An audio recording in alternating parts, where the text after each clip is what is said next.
नमस्कार, हमारा राजस्थान बुलेटिन में आप सभी का बहुत बहुत स्वागत है। मैं आपके साथ हर्ष चौधरी। बुलेटिन की शुरुआत करने से पहले एक नजर इस बुलेटिन की अहम सुर्खियों पर।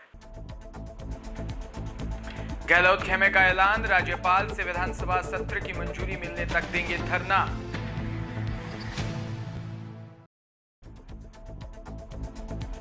मजदूर की मौत पर शव पहुंचा कोतवाली थाना, एक साथ काम कर रहे मजदूरों में हुई थी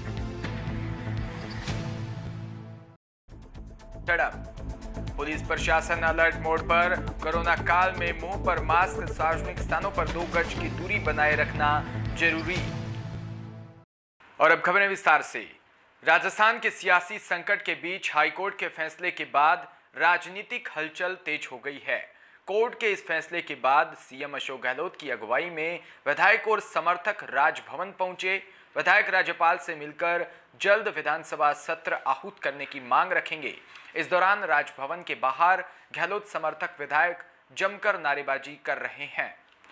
राजभवन में सरकार समर्थक विधायक धरने पर बैठ गए हैं।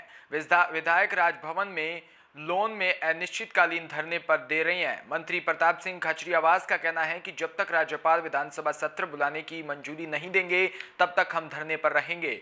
इधर सचिन पायलट ग्रुप का दावा है कि हमारे ऊपर केंद्र को पार्टी बनाने का आरोप गलत है। यह आपत्ति महेश जोशी के वकील ने कोर्ट में दर्ज की थी। यह संविधान में बदलाव का मामला है। यदि इसमें केंद्र पार्टी नहीं है तो याचिका डिफेक्टिव है, इसलिए हमें केंद्र को पार्टी बनाना बड़ा बार बार केंद्र और बीजेपी के साथ नाम जोड़कर हमें बदनाम करने की कोशिश की जा रही है। हमारा बीजेपी से कोई संबंध नहीं है, हम कांग्रेस में हैं और रहेंगे। वहीं कांग्रेस नेता रणदीप सुरजेवाला ने ट्वीट करते हुए कहा कि बीजेपी ने संविधान को सर्कस बना दिया। प्रजातंत्र को द्रौपदी व जनमत को बंधक भूले मत। द्रौपदी के चीरहरण करने वाले कौरवों का जो हाल हुआ था वही हाल कृष्ण रूपी राजस्थान की जनता भाजपाई साजिश करेगी। अब न्याय होगा। सीएम गहलोत ने प्रेस कॉन्फ्रेंस में कहा कि अभी राज्यपाल से फोन पर बात की है। उन्होंने कहा है कि सोमवार से हम विधानसभा सत्र चाहते हैं।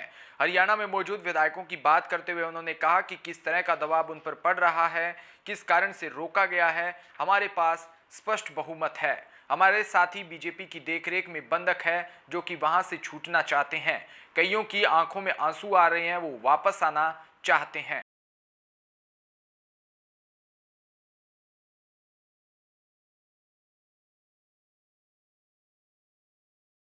खबर जैसलमेर से, जहां जैसलमेर के रेवत सिंह की ढाणी में एक निर्माणधीन मकान में काम कर रहे 2 मजदूर आपस में भिड़ गए, जिसके बाद एक मजदूर ने दूसरे के सर पर फावड़े से वार कर दिया, जिसके बाद ठेकेदार उसे जैसलमेर अस्पताल लाए, जहां उसे जोधपुर रेफर कर दिया। 2 दिन बाद घायल मजदूर की मौत हो गई, जिस पर परिजन शव लेकर कोतवाली पहुंचे व आरोपियों के खिलाफ सख्त कार्रवाई की मांग की। जानकारी के अनुसार रेवत सिंह की ढाणी में ठेकेदार भंवरनाथ के यहाँ कैलाश नाथ व उसके भाई रामनाथ तथा पुरखनाथ मजदूरी का काम कर रहे थे। इस बीच उनके साथ काम करने वाले एक मजदूर कुंपनाथ पुत्र जोगनाथ ने 21 जुलाई की सुबह फावड़े से कैलाश नाथ पर वार कर दिया, जिसके बाद कैलाश नाथ भी चिल्लाया, जिस पर पास ही सो रहे रामनाथ व पुरखनाथ भी जग गए। मजदूर कुंपनाथ ने रामनाथ व पुरखनाथ पर भी वार किए, जिससे कि वह भी घायल हो गए, जिसके बाद ठेकेदार भंवरनाथ घायल कैलाश नाथ को जैसलमेर के जवाहर अस्पताल लाए, जहां डॉक्टरों ने प्राथमिक उपचार के बाद घायल मजदूर कैलाश नाथ को जोधपुर रेफर कर दिया, जिसके गुरुवार को मौत हो गई। जिसके बाद परिजन शव लेकर कोतवाली पहुंचे व विरोध करते हुए आरोपियों के खिलाफ सख्त कार्रवाई की मांग की है।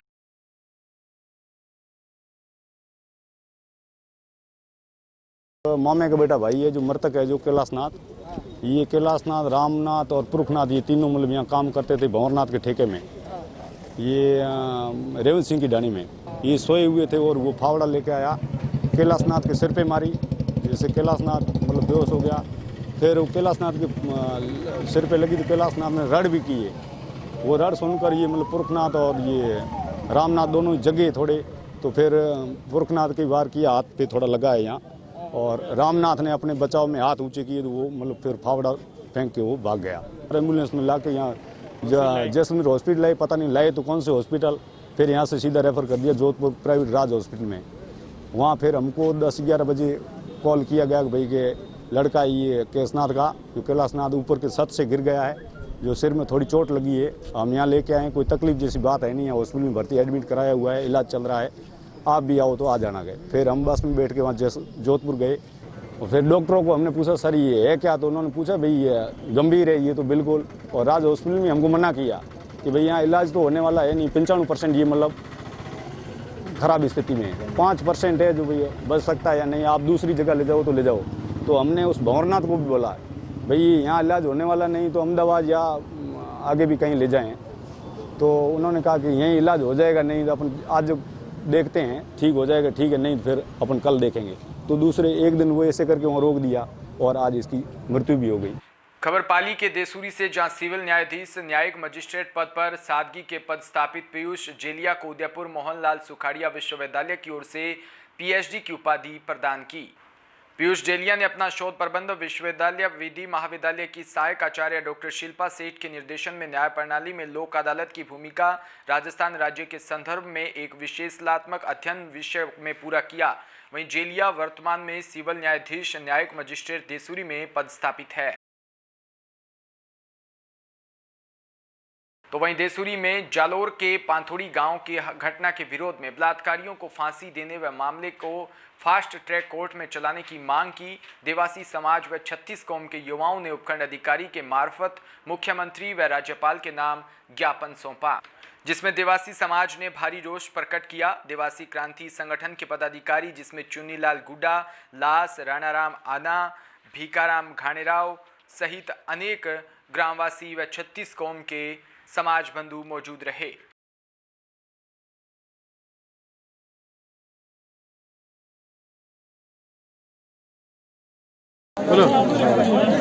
सर आज हमारे ये पथरेडी जालोर का जो सामूहिक बलात्कार हुआ बहन के साथ, उसके संबंधित देसूरी ब्लॉक पे धरना था और ज्ञापन देना था राज्यपाल जी और मुख्यमंत्री जी के नाम पे, ताकि उस ऐसे हत्यारों को और भी 36 को में ऐसा वापस गिनौना काम नहीं हो। तो इतना गिनौना काम हुआ है जो सामूहिक बलात्कार, ये दुष्कर्म जो फांसी की सजा को ललकारता है। तो हम राज्य सरकार को यही निवेदन करते हैं कि हमारे पाली ब्लॉक आज देसूरी ब्लॉक से हमने देवासी समाज और 36 कौम ने जो ज्ञापन दिया है एडीएम साहब के नाम, जो राज्यपाल और मुख्यमंत्री जी को जाएगा, हम मुख्यमंत्री जी और राजस्थान सरकार अशोक जी से निवेदन करते हैं कि आप जल्द से जल्द इसको फांसी की सज़ा दिलाए और उसकी जल्द से जल्द इसकी इन्वेस्टिगेशन करवाए ताकि दोषियों को जल्द से जल्द सज़ा मिले। नहीं तो ये पूरा उग्र आंदोलन पूरे राजस्थान में चल रहा है, हर ब्लॉक वाइज ज्ञापन दिया जा रहा है, 36 कौम की तरफ से दिया जा रहा है। और यहाँ भीमसेना, करनी सेना, सारे 36 कौम के जितने भी दल है वो इस बहन के समर्थन के अंदर ज्ञापन दे रहे हैं। जो हम राज्य सरकार से निवेदन करते हैं कि जल्द से जल्द इसके ऊपर कार्रवाई हो, अन्यथा हमारे को मजबूरन कहीं रोड पे नहीं आना पड़े। हम कोरोना महामारी जो चल रही है उसका भी हम नियमों का पालना कर रहे हैं, सोशल डिस्टेंसिंग और वगैरह मास्क लगा रहे हैं। फिर ये नहीं हो जाए कि ये कोरोना महामारी धारा 144 चल रही है, उसकी वजह से फिर हमारे को रोड पे नहीं आना पड़े। इसलिए मजबूर ना करें, जल्द से जल्द इसका फैसला ले ताकि राजस्थान के अंदर शांति हो और हमारे समाज के अंदर जो आक्रोश फैला हुआ है उसके ऊपर शांति हो। आज देसूरी के अंदर देवासी क्रांति संगठन राजस्थान के नेतृत्व में सर्व 36 कौम देसूरी तहसील एवं लगभग कहूँ तो पाली विधानसभा क्षेत्र के 36 कौम के युवा, पिता तुल्य बुजुर्ग, सभी पंच पटेल, सभी यहाँ पर इसलिए पधारे हैं। आज सैकड़ों की संख्या के अंदर इनके अंदर रोष व्याप्त है कि जो जालोर जिले की पांतेड़ी ग्राम पंचायत के अंदर जो घटना हुई है, जिस घटना के जिसमें देवासी समाज की बालिका बहन संगीता देवासी, जिनकी कुछ असामाजिक तत्वों ने, आपराधिक तत्वों ने निर्मम तरीके से हत्या कर, उनके साथ गैंग रेप कर हत्या कर उस हत्या को फांसी का रूप दिया। प्रशासन का भी बहुत बहुत धन्यवाद ज्ञापित करते हैं समस्त देवासी समाज एवं 36 कौम की तरफ से कि उन आरोपियों की गिरफ्तारी प्रशासन ने की। अब सरकार का फर्ज बनता है और ये देवासी समाज एवं सर्व 36 कौम आपसे सरकार से मांग करती है मीडिया के माध्यम से एवं धरातल के माध्यम से कि दोषियों को कड़ी से कड़ी धाराओं के तहत उनके ऊपर कड़ी से कड़ी धाराएं लगे एवं उनको कड़ी से कड़ी धाराओं के तहत फांसी की सजा हो एवं पीड़ित परिवार एवं 36 कौम को न्याय मिले। धन्यवाद। खबर जालोर के भीनमाल से, जहां अखिल भारतीय विद्यार्थी परिषद द्वारा पांथेड़ी में युवती के साथ दुष्कर्म व हत्या के मामले की जांच कर दोषियों के खिलाफ कड़ी कार्रवाई की मांग को लेकर मुख्यमंत्री के नाम उपखंड अधिकारी को ज्ञापन सौंपा गया। नगर मंत्री जयेश त्रिवेदी ने बताया कि शांत जालोर जिले में ऐसी घटनाएं मानवता को शर्मसार करने वाली है। छात्र संघ अध्यक्ष दीपक देवासी ने कहा कि इस प्रकरण की निष्पक्ष जांच कर दोषियों को कड़ी से कड़ी सजा होनी चाहिए, जिससे ऐसी घटनाओं की पुनरावृत्ति न हो। इस मौके पर नगर मंत्री जयेश त्रिवेदी, छात्र संघ अध्यक्ष दीपक देवासी, प्रांत कार्यकारिणी सदस्य महिपाल सिंह, छात्र संघ महासचिव भाविन व्यास, धनाराम देवासी, हर्ष अवस्थी, सहदेव बोहरा, मयंक दवे, श्रवण सोनी, करण बंजारा, राहुल सेन, दिलीप सिंह राव, गोपाल देवासी, भीराराम देवासी मौजूद थे।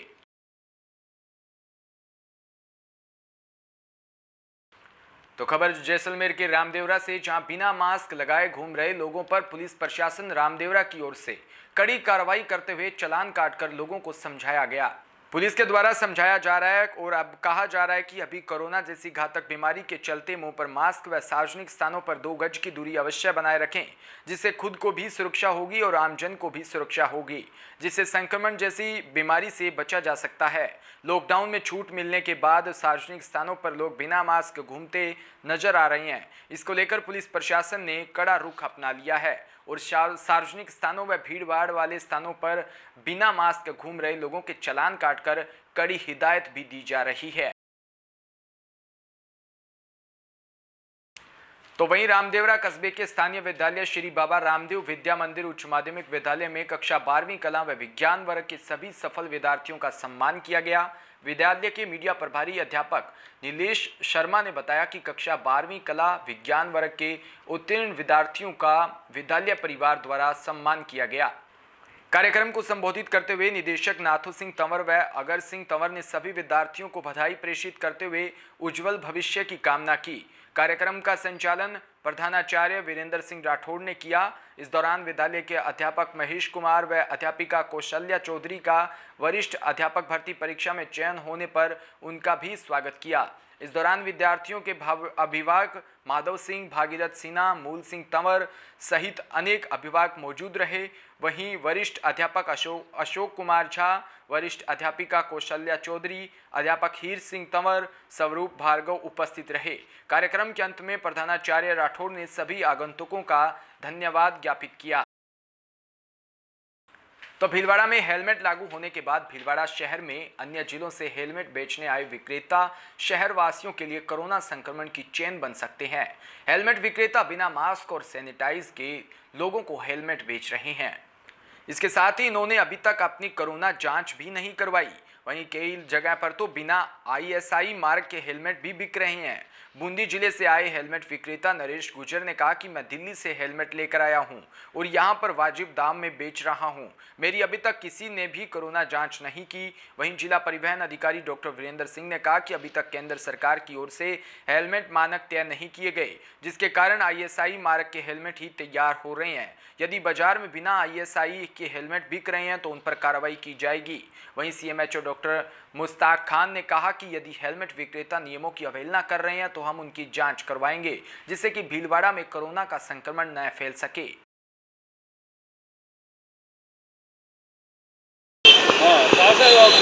बूंदी से हेलमेट बेचते हैं 8 साल से। लॉकडाउन वगैरह हुआ था तो उसके अंदर प्रॉब्लम वगैरह आई थी। हाँ जी। धंधा कैसा चल रहा है आपका? अभी तो अच्छा चल रहा है, लेकिन लॉकडाउन में बहुत कमजोर चल रहा था। तो कब आए हो आप भीलवाड़ा बूंदी से? 10 तारीख को। तो आपने इससे पहले प्रशासन को सूचना दी? अच्छा, आप जैसे आप आए यहाँ पे हेलमेट वगैरह बेचो तो सैनिटाइज वगैरह पूरा ध्यान रख रहे हो? हाँ, रखते हैं। बताओ ना। 300 का भी है, 400 का भी है, 500 का भी है, अलग अलग रेंज है सभी हेलमेटों की। इसमें कंपनी वाले भी है या फिर? कंपनी वाले है ना, ISI मार्क का बेचते हैं हम। और लोकल वाले किस रेट में बेच रहे हो? 200 रुपये। और वर्तमान में जो हेलमेट इस तरह का जो बना रहे हैं वो बिल्कुल सुरक्षात्मक नहीं है। ऐसे आम आदमी को, जो वाहन चालक है, सवारी है, वो जो खरीद रहा है उसे भी अच्छी क्वालिटी का और अच्छे मानक का और ब्रांडेड हेलमेट खरीदना चाहिए, जिससे उसकी खुद की सुरक्षा है, इसलिए उनको खुद को ध्यान रखना चाहिए।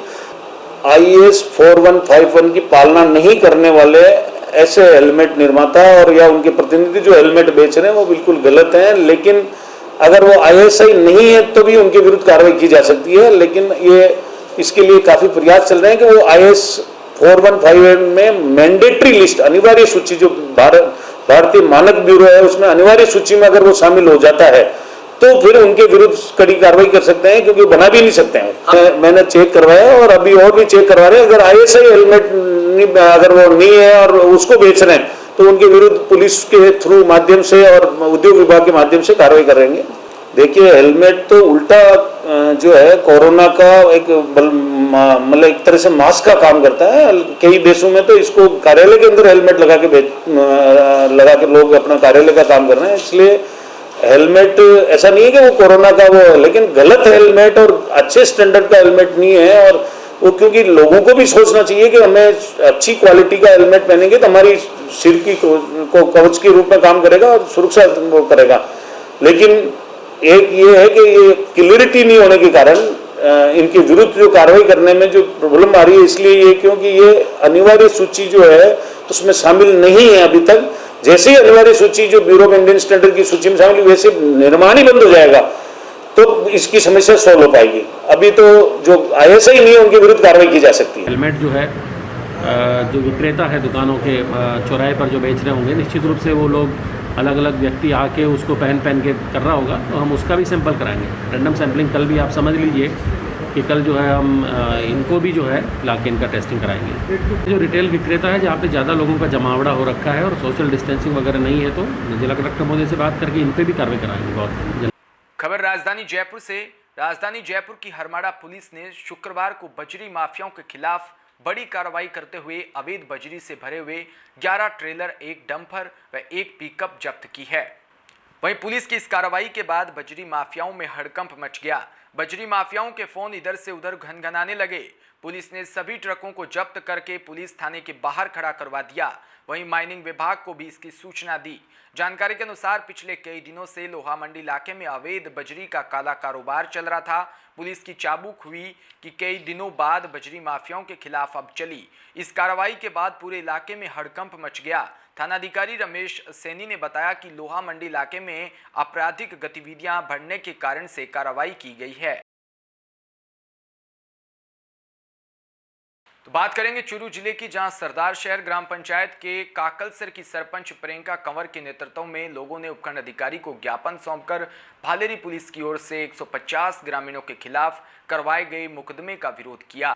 उन्होंने लिखा कि जोधपुर डिस्कॉम के अधिकारियों की लापरवाही के कारण गांव में आए दिन हादसे हो रहे हैं। कुछ दिन पहले ग्राम पंचायत के गांव उदासर में करंट से सांड की मौत हो गई थी, जिससे आक्रोशित ग्रामीणों ने विद्युत समस्या के निराकरण के लिए शांतिपूर्ण तरीके से आंदोलन किया था।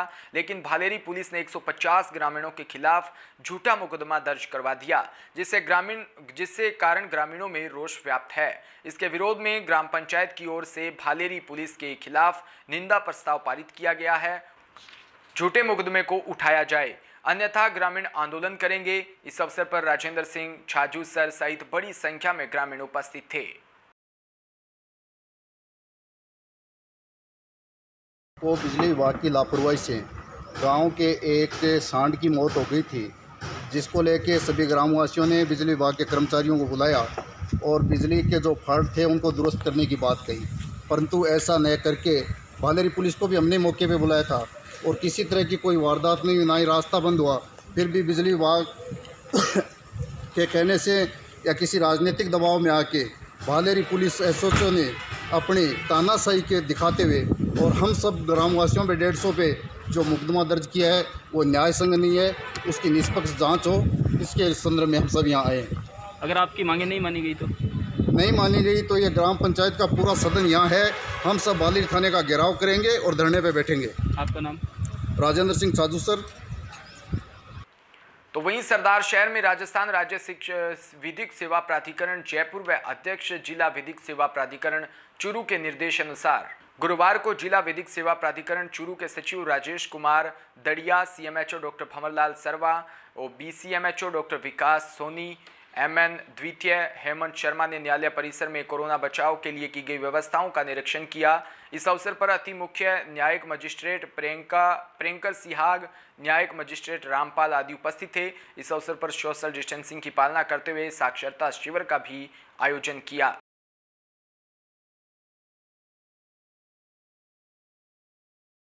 अपने सर्वोच्च न्यायालय और हाईकोर्ट के दिशा निर्देशानुसार चिकित्सा विभाग और न्यायिक विभाग के सहयोग से आज जिलाधीश महोदय ने पहले मीटिंग का आयोजन किया गया।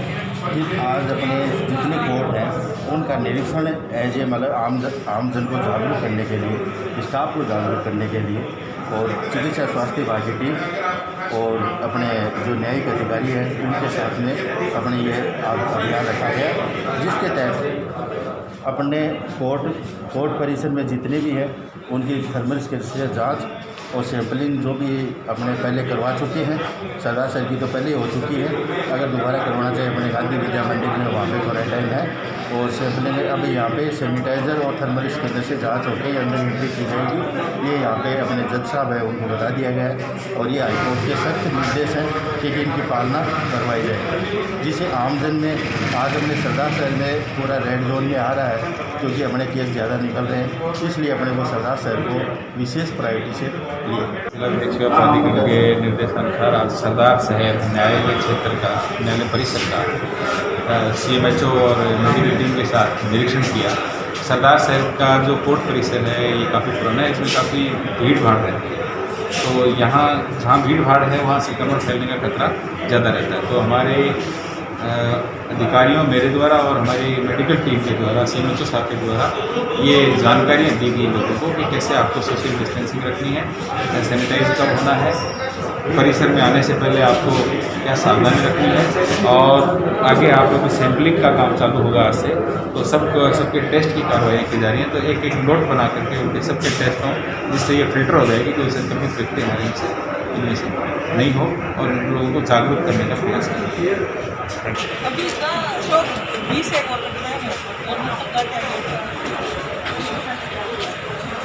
को काट के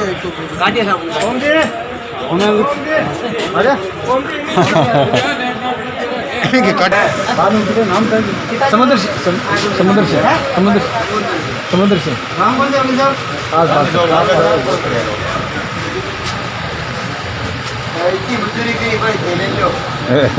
अपने नहीं लगाएंगे तो बोल लगेगा। तो खबर गड़साना से, जहां सर्व समाज ने गड़साना पुलिस थाने के बाहर घेराव किया। दरअसल यह घेराव युवक पर हुए हमले को लेकर विभिन्न संगठन के द्वारा किया गया था। करीब 2 सप्ताह बाद भी अपराधियों को न पकड़ पाई पुलिस, जिसके कारण यह घेराव किया गया। अपराधियों को जल्द गिरफ्तार करने की मांग रखी गई। वहीं पुलिस प्रशासन के खिलाफ आक्रोशित लोगों ने मुर्दाबाद के भी नारे लगाए और इस पूरे मामले को लेकर DYSP रामेश्वर मेघवाल तक पहुंचे। वह विभिन्न सामाजिक संगठनों के पदाधिकारियों के साथ प्रशासन से भी वार्ता हुई। वार्ता में कोई संतुष्टिजनक बात नहीं बन पाई। वहीं पुलिस पर जल्द कार्रवाई न करने के भी आरोप लगाए हैं।